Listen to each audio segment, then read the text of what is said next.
Hi guys! So ngayon is maglalaro tayo ng Roblox. Tingnan natin.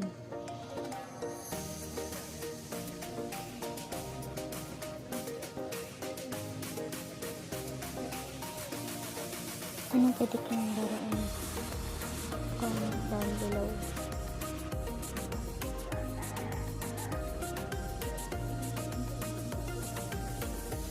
Brookhaven na lang. Join tayo kay Yana.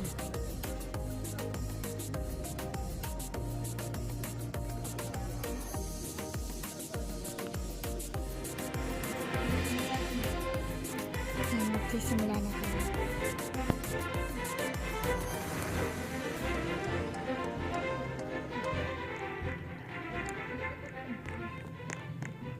Bakit ang late natin? So ito pala yung character.